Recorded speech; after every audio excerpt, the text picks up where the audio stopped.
শক্তিকে স্বীকার করেন না। এই জন্য ওরা নিজেদের কার্শিনী বলেই পরিচয় দেয়। কার্শিনী মন্দির রয়েছে আমাদের মথুরা শ্রী এই মথুরা মধ্যে কৃষ্ণজি গৌড়ীয় মঠের সামনে, যেখানে রয়েছে কার্শিনী আশ্রম রয়েছে, কার্শিনী সম্প্রদায়, তার মানে অদ্বৈতবাদী সম্প্রদায়। অদ্বৈতবাদী সম্প্রদায়গণ তারা ভগবানের শক্তিকে স্বীকার করেন না, শক্তিমানকে স্বীকার করে কিন্তু শক্তিকে স্বীকার করেন না। এই জন্য ওরা নিজেদের পরিচয় দেয় যে আমরা কৃষ্ণ, কেন কৃষ্ণ উপাসনা করে। কিন্তু ভক্তিমান ঠাকুর কি বললেন,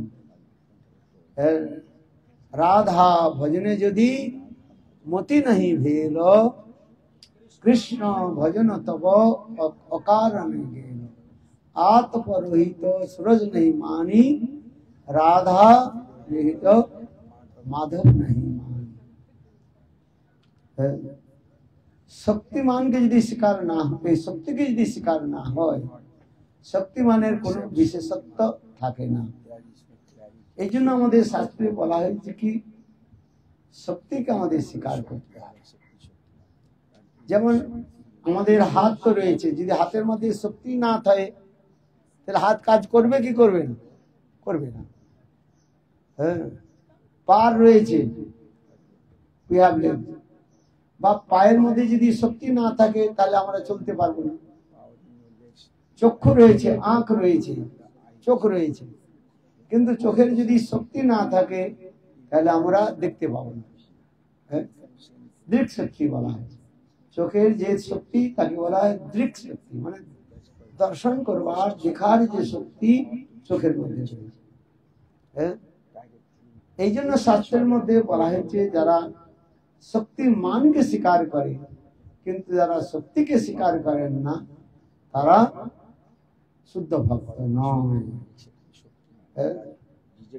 রাধা পূর্ণ শক্তি, কৃষ্ণ পূর্ণ শক্তিমান, দুই বস্তু ভেদ নাহি শাস্ত্রের প্রমাণ। শক্তি শক্তিমানোর দ্বয়োর অভেদ। শক্তি শক্তিমানে কোনো ভেদ নাই, তথাপি শক্তির প্রাধান্যতা শাস্ত্রের মধ্যে দেখা গেছে। রাধা পূর্ণ শক্তি আর কৃষ্ণ পূর্ণ শক্তিমান। কৃষ্ণকে বলা হয়েছে শক্তিমান বলা হয়েছে। মান শব্দ যেমন ধনবান, জ্ঞানবান, যার ধন আছে তাকে কি বলা হয়? কি বলা হয়? ধনবান বলা হয়। যার মধ্যে জ্ঞান আছে তাকে বলে জ্ঞানবান বলা হয়। ঠিক তদ্রূপ ভগবানকে স্বীকার করেন কিন্তু ভগবানের যে শক্তিকে তারা স্বীকার করেন না। এই জন্য তাদের বিচারটাকে বলা হয় অর্ধ কুকুটির ন্যায় বিচার বলা হয়। বুঝতে পারছেন? অর্ধ কুকুটি মানে, কুকুটি শব্দের অর্থ কি? কুকুটি মানে মুরগি, হাফ চিকেন। অর্ধ কুকুটির বিচার বলা হয়। যারা ভগবানকে স্বীকার করে কিন্তু ভগবানের শক্তিকে স্বীকার করেন না তাদের বিচারটিকে বলা হয় অর্ধ কুকুটির ন্যায় বলা হয়। লজিক ন্যায় মানে লজিকে, এগুলো ঠিক না। এই জন্য ভক্তিবিনোদ ঠাকুর বললেন আত্মরহিত सूरज नहीं मान, রাধা বিরহিত মাধব नहीं मान। সূর্যকে স্বীকার করলেন কিন্তু সূর্যের রশ্মি বা তাপকে স্বীকার করেন না, তাহলে তার সূর্যের কি প্রাধান্যতা থাকে? এই অদ্বৈতবাদীগণ নিজেদের মতকে পুষ্টি করবার জন্য তারা অনেক যুক্তি দেখান, কিন্তু সেই যুক্তিগুলো যথার্থ নয়। যুক্তিগুলো যথার্থ নয়, শাস্ত্রের যুক্তি হয়নি। ভগবানকে স্বীকার করতে হলে ভগবানের শক্তিকে স্বীকার করতে হয়। শাস্ত্রের মধ্যে ভগবান সর্বশক্তিমান আর শ্রীমতী রাধিকা তিনি হলেন সর্বশক্তি। কখনো শ্রীমতী রাধিকা কৃষ্ণের সঙ্গে কখনো ভিজিবল আর কখনো ইনভিজিবল, যাকে বলে মূর্ত আর কখনো বলা হয় অমূর্ত রূপে প্রকাশ হয়। এগুলো শাস্ত্রের মধ্যে রয়েছে। এই জন্য বললাম যারা কেবল কৃষ্ণের উপাসনা করে, শক্তির উপাসনা করেন না, শক্তিকে মানতে চান না, সেই সকল লোককে বলা হয় কাশরী বলা। কি বললাম? কাশরী সম্প্রদায় তাদের কাছে। হ্যাঁ, এগুলো হচ্ছে অদ্বৈতবাদী বা মায়াবাদী সম্প্রদায়ের মধ্যে পড়ে। হ্যাঁ, এগুলো আমাদের এই সকল বিচার, তাদের এই সকল বিচারগুলো আমাদের ত্যাগ দিতে হবে। আবার যারা চৈতন্য মহাপ্রভুর গৌরের সেবা করেন তাদের বলা হয় গৌরীয় বলা হয়। হ্যাঁ, আবার মানে ভক্তি সিদ্ধান্ত সরস্বতী প্রভুপাদ বলেছেন শ্রীমতী রাধারানীর এক নাম হচ্ছে কি গৌরী। কি বললাম? গৌরী, গৌরী গৌরচনা। এই জন্য আবার গৌরী শ্রীমতী রাধারানী যারা আরাধনা করেন বা সেবা করেন তাদের বলা হয় গৌরী। এই যে গৌরীয় বৈষ্ণব মানে কি, তারা তাদের মুখ্য উদ্দেশ্য হলো রাধারানীর সেবা প্রাপ্তি। হ্যাঁ, অথবা গৌর সুন্দরের সেবা প্রাপ্তি। কেননা গৌর সুন্দর হলেন, তিনি হলেন রাধা কৃষ্ণের মিলিত তন বলা হয়েছে। হ্যাঁ, গৌর সুন্দর আর কেউ না, স্বয়ং কৃষ্ণ রাধারানীর ভাব আর কান্তি নিয়ে প্রকটিত হয়েছে। শ্রী রাধা প্রণমহিমা কৃষ্ণ বানাইবা, এই শ্লোকের মধ্যে বলা হয়েছে যে কৃষ্ণ লীলার মধ্যে কৃষ্ণ সমস্ত রস আস্বাদন করলেন, কিন্তু তথাপি রাধারানীর যে সর্বোত্তম ভাবকে তিনি আস্বাদন করতে পারলেন না। কেন? শ্রীমতী রাধারানীর সর্বোত্তম ভাব হচ্ছে মদনাক্ষ মহাভাব। হ্যাঁ, স্বয়ং কৃষ্ণ বললেন, হ্যাঁ, আমার জন্য শ্রীমতী রাধিকা কত বিহল হয়। হ্যাঁ, ক্ষণকাল আমার থেকে যদি বিচ্যুত হয়ে যায় শ্রীমতী রাধারানী, সেখানে মূর্ছিত হয়ে যায়। হ্যাঁ, কৃষ্ণ বলছেন আমার তো এর মূর্ছা হয়নি। এই জন্য রাধারানীর হৃদয়ে আমার প্রতি যে প্রেম, সেই প্রেমটা কি? রাধা প্রণয় মহিমা কৃদিশ সাধ্য যেন অদ্ভুত মহিমা কৃদিশ। আবার কৃষ্ণ নিজের নিজে চিন্তা করছেন, আমার এত সৌন্দর্য মধুর মাঝে রয়েছে। হ্যাঁ, যেই সৌন্দর্য মধুরমাকে শ্রীমতী সদা সর্বদা আস্বাদন করেন, সে আমার মধুরমাটা কি, সৌন্দর্যটা কি, আমি নিজে কখনো আস্বাদন করতে পারি না। আবার তৃতীয় কি বললেন না, স্বয়ং রাধারানী আমার সৌন্দর্য মধুরমা আদি পান করে আস্বাদন করেছে, তার হৃদয়ের মধ্যে কি সুখ হয়। এই তিন বাঞ্ছা কৃষ্ণের মধ্যে উদিত। তখন কৃষ্ণ এই তিনটি বাঞ্ছাকে পুরো করবার জন্য তিনি রাধারানীর ভাব আর কান্তি নিয়ে নবদ্বীপে প্রকট হলেন। বুঝতে পারছেন? এখন যে কথা বললাম যে তাহলে আমার উপাস্য দেব কে হল? বলুন, কে হল? হ্যাঁ, রাধারানী হচ্ছে আমার উপাস্য দেব। মদিসা নসত্তে মত চন্দ্র ব্রজে মণীশ্বরী। রঘুনাথ দাস গোস্বামী এই মনশিক্ষা গ্রন্থের মধ্যে স্পষ্টীকরণ করলেন এই শ্লোকের মধ্যে। হ্যাঁ, মদিসা মা আমার ঈশ্বরী কে না শ্রীমতী রাধিকা। মদিসা নাথিত মত আমার ঈশ্বরী কে হলেন? শ্রীমতী রাধিকা। এই জন্য যারা গৌড়ীয় বৈষ্ণব তাদের ঐকান্তিক নিষ্ঠা কিসের মধ্যে রয়েছে? শ্রীমতী রাধারানী। রাধা নিষ্ঠা, কৃষ্ণকে তারা আদর করেন, কৃষ্ণকে সেবা করেন। কেন কৃষ্ণকে সেবা করেন? রাধারানীর প্রিয় বলে। হ্যাঁ, যদি কৃষ্ণ রাধারানীর প্রিয় না হতেন তাহলে গৌড়ীয় বৈষ্ণবগণ রাধারানীকে সেবা করতেন। হ্যাঁ, এই জন্য বলা হয়েছে কি না, গৌড়ীয় বৈষ্ণব বনের আবার দুটো পাঁচ হয়ে গেল। যুগল সরকার, কি সরকার? যুগল সরকার কি। রাধা কৃষ্ণের সেবা করা। কেন? শ্রীমতী রাধিকা প্রসন্ন হবেন যদি কেউ কৃষ্ণকে সেবা করে, আর কৃষ্ণ প্রসন্ন হবেন কেউ রাধারানীকে যদি প্রসন্ন করে। রাধা কৃষ্ণ দুইজনকে প্রসন্ন করবার জন্য কি দরকার? আর এই রাধা কৃষ্ণ সেবা করতে হয়।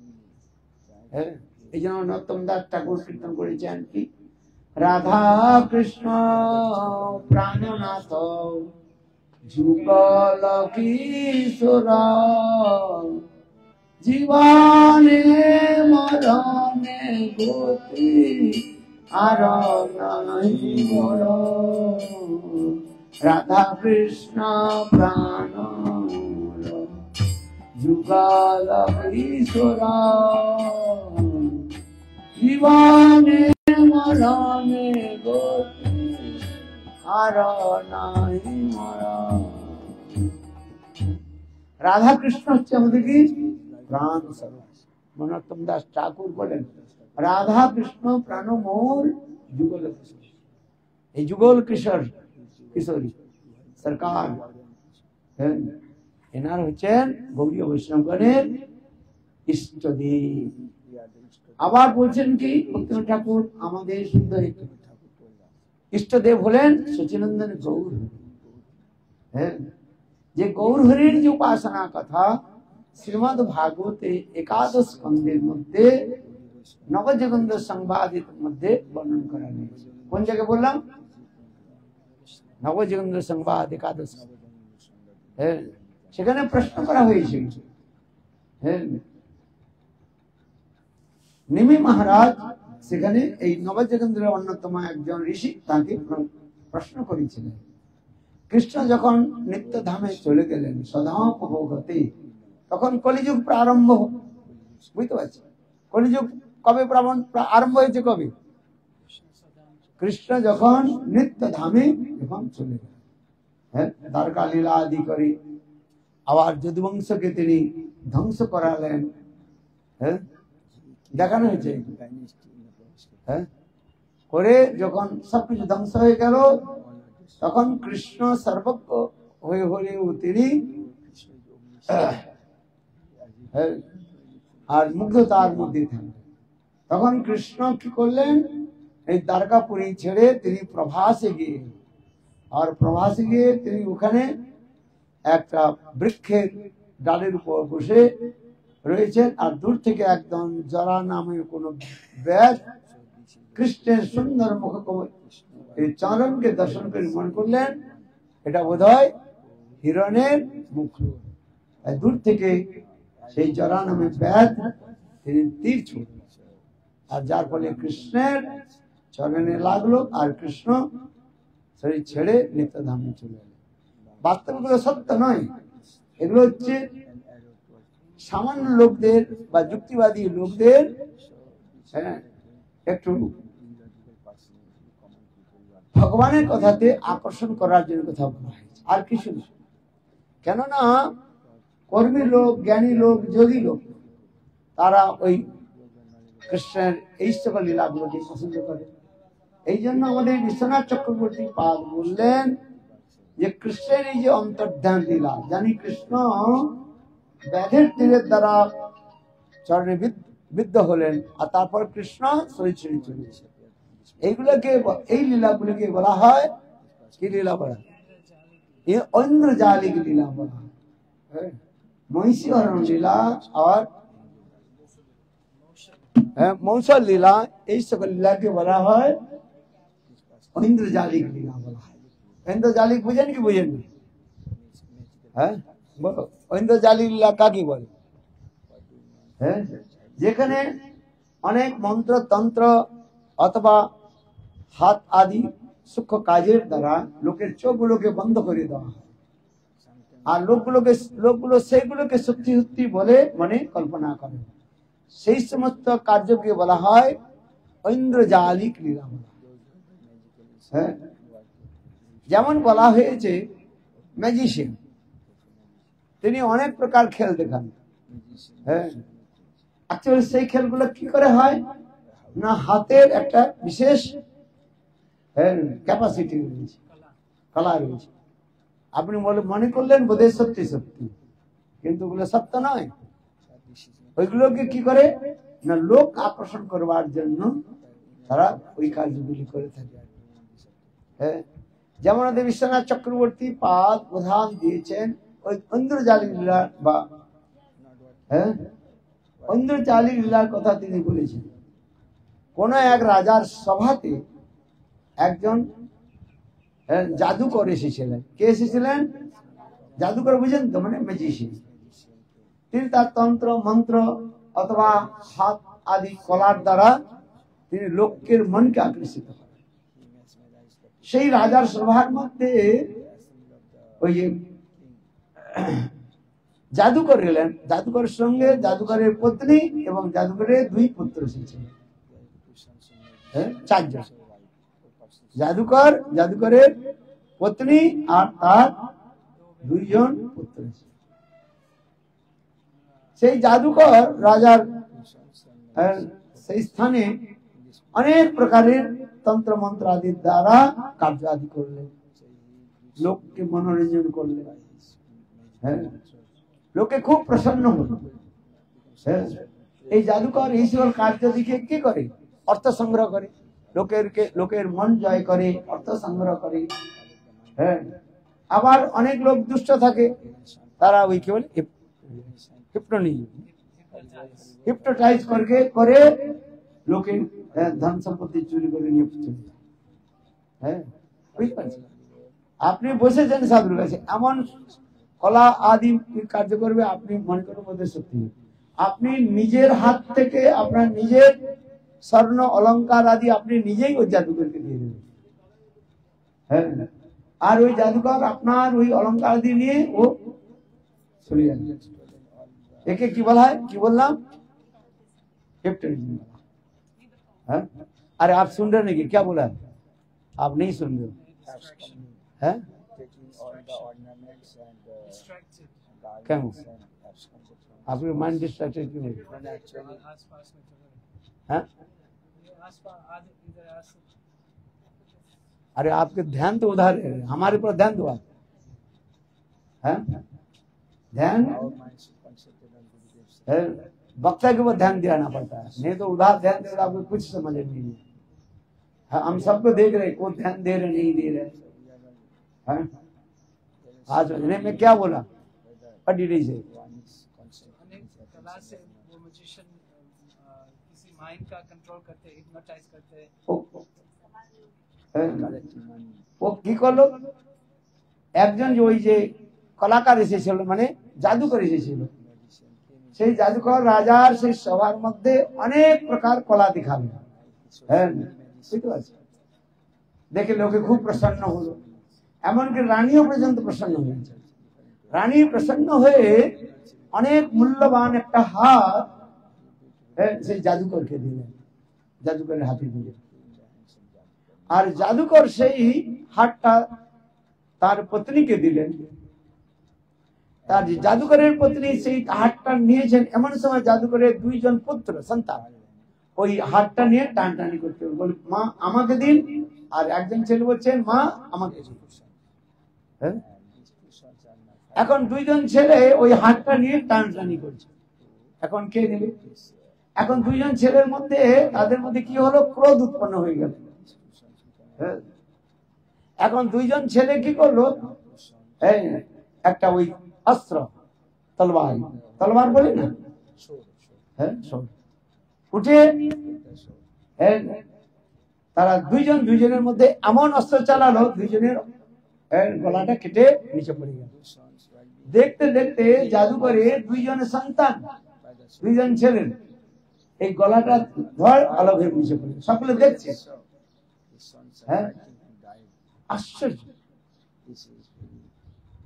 সেই সময় জাদুকরের পত্নী বলে, আমার এই হারটার জন্য আমার 2 জন ছেলে এখানে মারা গেল। বুঝতে পারছি? 2 জন ছেলে এবং তলোয়ারটা ধরে নিয়ে এ বলছে, মা আমাকে দাও, ওকে মানুষে দাও। আর 2 জন ছেলেকে নিজেদের মনে গলাটা অপরের গলাটাকে এইভাবে কেটে দেয়। জাদুকরের পত্নী বলে, একটা হারের জন্য আমার 2 ছেলে মারা গেল। এখন জাদুকরের পত্নী কি করলেন? সেই যে তলোয়ারটা যে পড়েছিল ওইটা নিয়ে চোখ গলা ঠিক আছে। জাদুকর বলে, একটা হারের জন্য আমার 2 জন ছেলেও মারা গেল, আমার পত্নীও মারা গেল, তাহলে আমার জীবনটা ব্যর্থ। যে জাদুকর কি করলেন, সেই তলোয়ারটা নিয়ে নিজেরও গলা কেটে দিল। দেখতে দেখতে কয়েক সেকেন্ডের মধ্যে, বেশি সময় লাগে না, হ্যাঁ 20-25 সেকেন্ডের মধ্যে 4 জনের গলা কাটা হয়ে পড়ে গেল। কে? জাদুকরের পত্নী আর তার 2 জন ছিল। একবার চারিদিকে রক্তে রক্ত পড়ে গিয়ে আছে। হ্যাঁ, কয়েক সেকেন্ডের মধ্যে 4টা শরীর একেবারে মৃত হয়ে পড়ে। হ্যাঁ, এই দেখে সেই সভার মধ্যে একটা বিভৎস সৃষ্টি হয়। হ্যাঁ, বিভৎস। কি আশ্চর্য! যাক, মহারানী খুব দুঃখিত হলেন। কেন? মহারানী মনে মহারানী চিন্তা করছেন, এই যে 4 জন লোকেদের মৃত্যু হলো, এর দোষী কে? আমি। কেন? যদি আমি হাতটা যদি না দিতাম তাহলে 4 জন লোকের মৃত্যু হতো না। এই জন্য মহারানী খুব দুঃখিত হলেন। রাজাও দুঃখিত হলেন। কি করবে, যা হওয়ার তো হয়ে গিয়েছে। এখন দেখতে 4 জনের মৃত শরীরকে একটা বস্তার মধ্যে পোড়া হলো। বড় একটা বস্তার মধ্যে 4 জনের মস্তক আর 4 জনের শরীরটাকে একটা বস্তার মধ্যে সাফ পরিষ্কার করে রাখা হয়। সবার মধ্যে সব হাহাকার করে গেল। আশ্চর্য, কি করে? যা হওয়ার তো হয়েই গেছে। পরদিন সেই রাজা সকল শ্রোতাগণকে ডাকলেন। হ্যাঁ, যে ম্যাজিশিয়ান মারা গেছে আর তার পত্নী মারা গেছে, তার 2 জন ছেলে মারা গেছে। এই জন্য রাজা কি করলেন, সেখানে একটা বিশাল সভা করলেন, যাকে শোক সভা বলা হয়। কি বলা হয়? শোক সভা। যেমন আমাদের পরিবারে কেউ মারা গেলে কি হয়, শোক সভা করেন না? এই 13 দিন না কি বলে, কতদিন হয়? হ্যাঁ, 12 দিন না 11 দিন, 13 দিনে। হ্যাঁ, নাক একেবারে নাক চুল আদি কেটে পরিষ্কার করে সেখানে শ্রাদ্ধ শান্তি হয় পরিবার জনকে দিয়ে। সেখানে আবার যা কিছু যেমন সাংসারিক কার্য আদি হয়, উৎসব করে, লোকজনকে খাওয়ায়। হ্যাঁ, ঠিক তদ্রূপ মহারাজা কি করলেন, সমস্ত শ্রোতাগণকে সেখানে ডাকলেন। দেখে সেখানে একটা বিশাল শোক সভা হচ্ছে। হ্যাঁ, এখন রাজা নিজে কিছু বক্তৃতা দিয়েছেন। সেই ম্যাজিশিয়ান আর তার পত্নী, তার ছেলেদের সম্বন্ধে রাজা কিছু বলতে যাবেন বলে মাইকটা নিয়েছেন। এমন সময় একজন পোস্ট মাস্টার এলেন, মানে ডাকিয়া, যাকে বলে, ডাকিয়া কি বলে, পোস্টম্যান। হ্যাঁ, পোস্টম্যান এলে বলেন, মহারাজ, হ্যাঁ, আপনার নামে একটা রেজিস্টার পত্র এসেছে। আপনার বক্তৃতা দেওয়ার আগে আপনি এই পত্রটা খুলে দেখুন, লেখা আছে যে রাজা বলার আগে, কিছু বলার আগে, যাকে বলেন তার আগে এই যেন পত্রটা খুলে দেখেন। বলে সেই পোস্টম্যান রাজার হাতে পত্রটা দিলেন। রাজা তখন পত্রটা খুললেন। পত্রের শিরোনামায় লেখা রয়েছে, প্রথম অক্ষরে খুব ভালো করে লেখা রয়েছে, মহারাজ, গতকাল আপনাদের নিকট আমি একটা সুন্দর ম্যাজিক দেখিয়েছিলাম, হ্যাঁ, যার ফলে মহারানী সন্তুষ্ট হয়ে একটা হার দিয়েছিলেন, যার ফলে 4 জনের মৃত্যু হয়েছে। হ্যাঁ, ম্যাজিশিয়ানের পত্নী আর তার পুত্রদ্বয়। মহারাজ, আমরা সেই 4 জনই আসছি, ম্যাজিশিয়ানের পত্নী আর 4 জনের। আমরা আজকে আপনাদের নিকট সুন্দর এক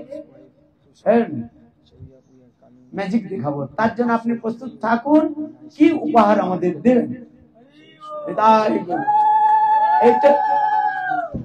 এইটা হচ্ছে পত্রের শিরোনামায় লেখা রয়েছে, হেডলাইন।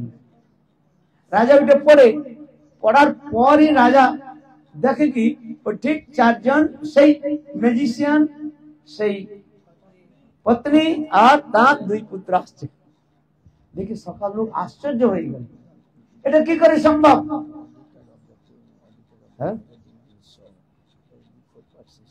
সকলে আমার চোখে দেখেছি কি দেখি নাই। কালকে ম্যাজিশিয়ানও মারা গিয়েছে, তার পত্নীও মারা গিয়েছে, তার দু পুত্র মারা গেছে, আবার সেই 4 জন কি করে আসছে?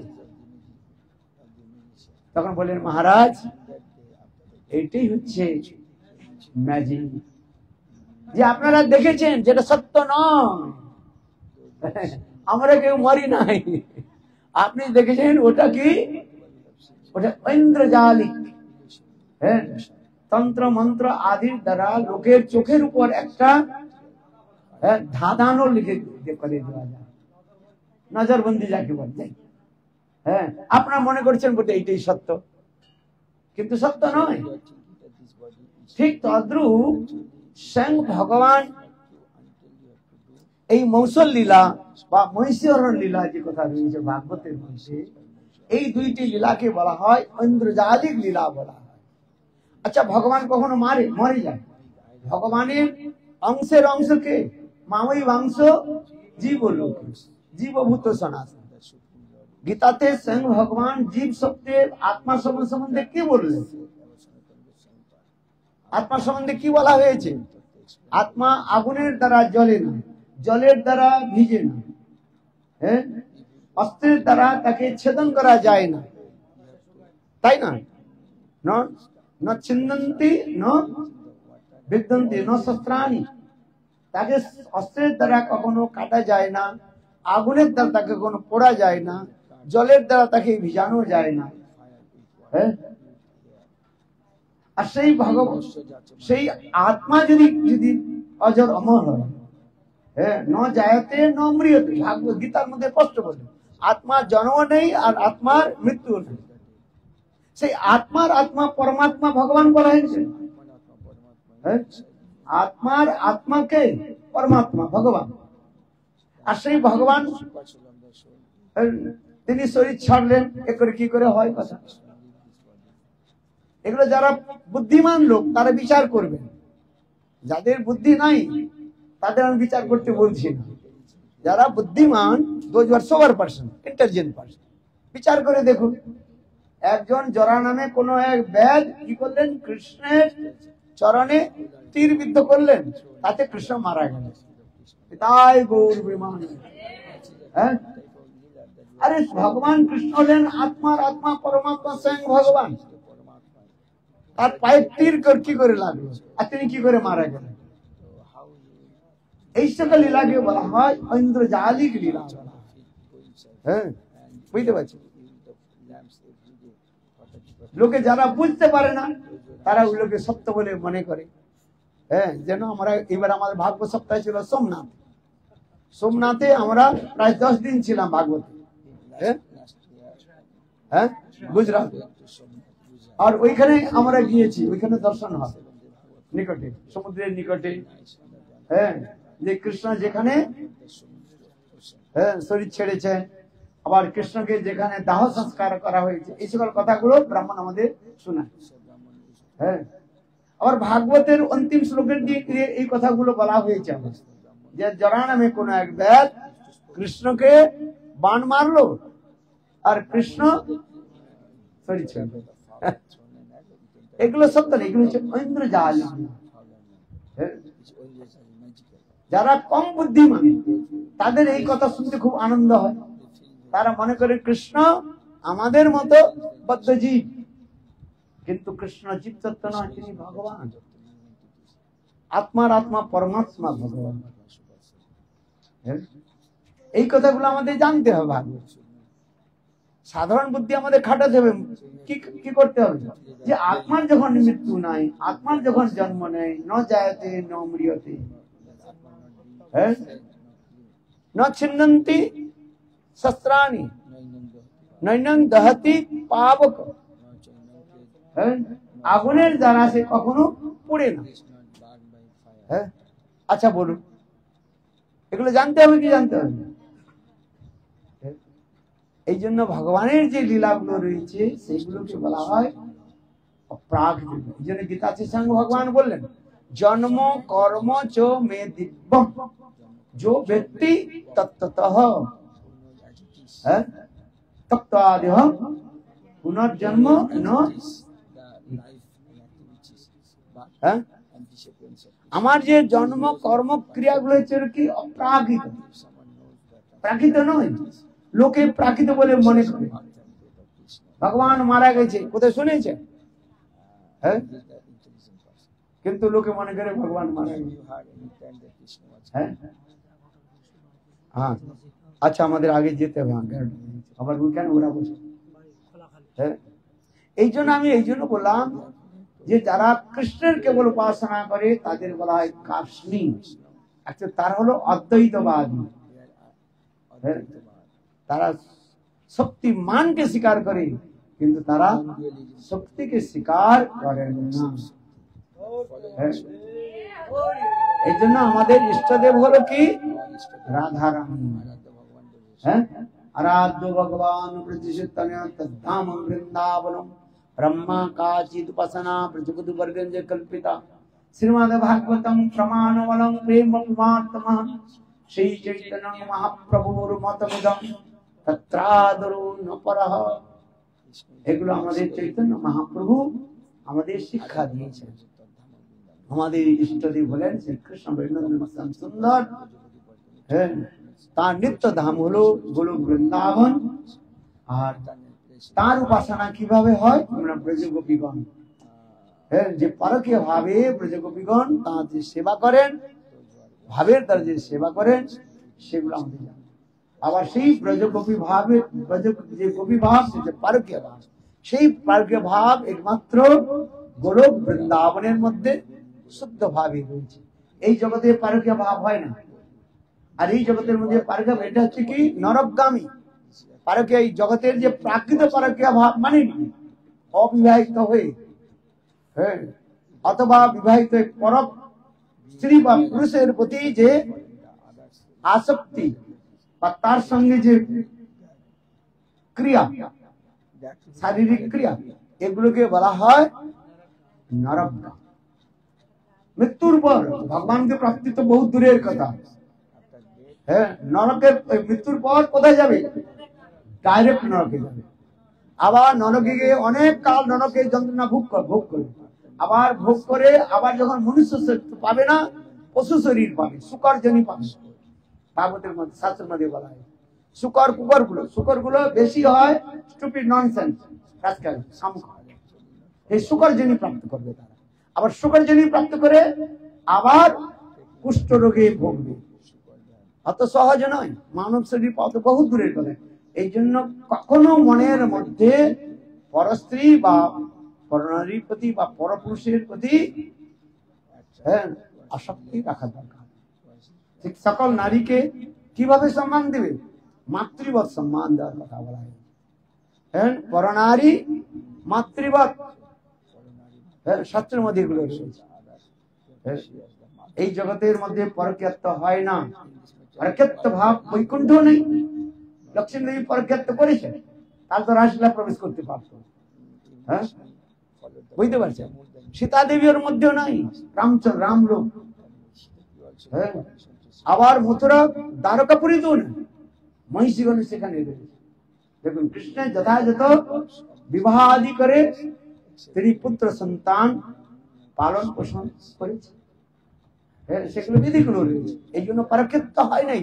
এই জগতের কথা দূরে ছেড়ে, বৈকুণ্ঠ নাই, অযোধ্যাতেও নাই, মথুরাতেও নেই, দ্বারকাতেও নেই। তার উপরে কি গোলক বৃন্দাবন। সেই গোলক বৃন্দাবনে কেবল মাধুর্য সম্পন্ন গোপীগণের হৃদয়ের মধ্যে। সেই জন্য জয় জয় জলরস সর্বরস সার পারকিয়া ভাবে যথা পারকিয়া ভাব বর্জিত রয়েছে। ব্রজ ছাড়া, গোলক বৃন্দাবন ছাড়া অন্য কোনো জায়গা হয় না। হ্যাঁ, এই সকল কথাগুলো আমাদের ভালো করে জানতে হবে। এই তো অনেকে রাসলীলা কথা শুনে বাস নিজেই রাজ করতে শুরু করে দেয়। হ্যাঁ, পরনারীর কোল আর বাংলায় কি বলে মাগুর মাছের ঝোল, আর মুখে বল হরি বল। এগুলো সহজে, কেবল সহজে না, নরক। মাগুর মাছ খাবো, হ্যাঁ, আর পরস্ত্রীর সঙ্গ করবো, আর মুখে বলবো হরি বল। বলে মহাপুরু বলেছেন, হরি নাম বলে সব পার উদ্ধার। এগুলো নয়, এগুলো স্টুপিড ননসেন্স। হ্যাঁ, এগুলো ভালো করে আমাদের। হ্যাঁ, এই জন্য সাধু সাবধান। সকল নারীকে কিভাবে স্থান দিবেন? মাতৃবৎ। নিজের ছোট মেয়ের মতো দর্শন করুন, অথবা নিজের মায়ের মতো দর্শন করুন। দর্শনটা হচ্ছে, ভাবটা হচ্ছে, আমার মাও স্ত্রী, আমার পত্নীও স্ত্রী, আমার বোনও স্ত্রী, আর আমার বহিন বেটিও স্ত্রী। শরীর তো তিনটাই, চারজনের শরীর তো স্ত্রী শরীর, কিন্তু সম্বন্ধ অনুসারে আমরা তাদের সঙ্গে ব্যবহার আদি করি, তাই না? মায়ের স্ত্রী শরীর, মাতৃভাব আমাদের রাখতে হবে। বোনের স্ত্রীর শরীর, তাদের সঙ্গে বোনের সঙ্গে সেইভাবে ভাবনা রাখতে হবে, সকলের সঙ্গে নয়। হ্যাঁ, স্ত্রীর শরীর হচ্ছে, স্ত্রীর সঙ্গে মায়ের সঙ্গে এক হয় না। পশুগুলো এক বলে মনে করে। হ্যাঁ, পশু জাতি কি করে? হ্যাঁ, ষাঁড় গুলো ঘুরে বেড়ায়, বাচ্চা পয়দা করে। হ্যাঁ, আবার সেই যখন সেই গাভীটা যখন কি বলে যখন বড় হয়ে যায়, আবার তার সঙ্গে সঙ্গে এগুলো স্টুপিড ননসেন্স। মনুষ্য হয়ে যদি আমরা পশুর মতো ব্যবহার করলাম, তাহলে আমাদের তাৎপর্য কি থাকবে? বুঝতে পারছি? এগুলো আমাদের ভালো করে জানতে হবে। সকলকে আমাদের সম্মান দিতে হবে, মাতৃজাতিকে আমাদের উপরে স্থান দিতে হবে। আমার ভক্তিবিনোদ ঠাকুর বলেছেন, যে দেশে যে দেশ, যেই জাতি যত মাতৃজাতিকে যত সম্মান দেয়, সেই জাতি তত উন্নত হয়। দেখুন জগদ্ধান ভক্তির মধ্যে এই কোটেশন করেছেন, মাতৃজাতিকে আমাদের কি করতে হবে? সম্মান দিতে হবে, মাতৃবৎ সম্মান। হ্যাঁ, যে যেমন অধিকার তাকে সম্মান দিতে।